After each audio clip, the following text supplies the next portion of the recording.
तो कह देता हूं, छोटे से बच्चे थे, भिखारी थे, भीख मांगते थे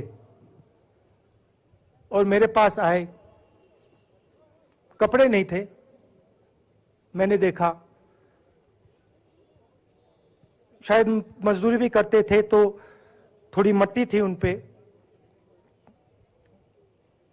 खैर मैं ये चीजें देखता नहीं हूं, तो मैं उनके साथ गले लगा, घुटनों पे गया, ऐसे उनको पकड़ा मैंने,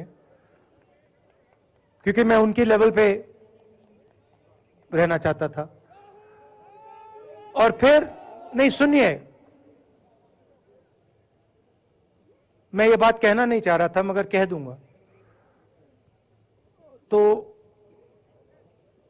उनको ठंड लग रही थी, वो कांप रहे थे, शायद उनको खाना नहीं मिला था, छोटे बच्चे मजदूरी कर रहे थे।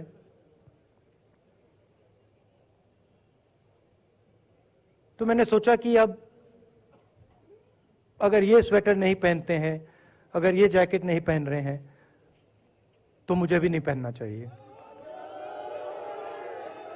मगर मैं झिझका क्यों आपको बताना चाहता हूं, मैं झिझका क्यों आपको बताना चाहता हूं। जब मैंने ये खत्म किया, मैं चल रहा था,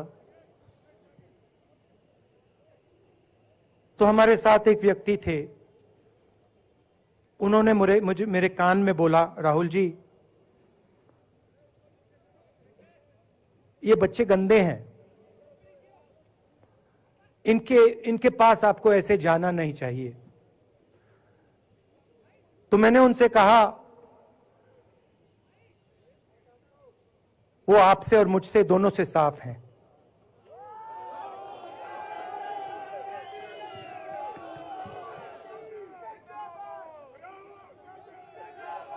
तो देश में कभी कभी ये विचारधारा दिखाई दे जाती है।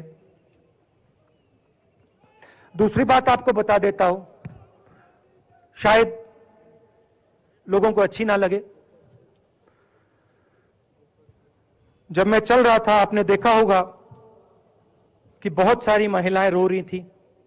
आपने देखा? आपको मालूम है क्यों रो रही थी? नहीं, उसमें से बहुत सारी महिलाएं इमोशनल थी, मुझसे मिलकर रो रही थी।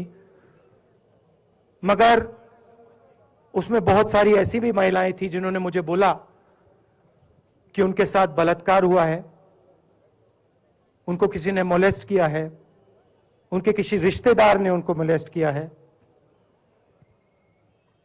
और जब मैं उनसे बोलता था, बहन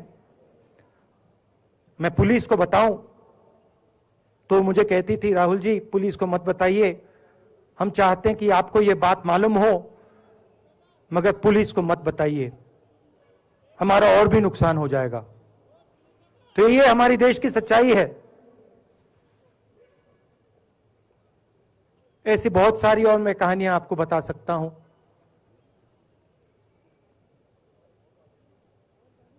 तो फिर मैं कश्मीर की ओर आ रहा था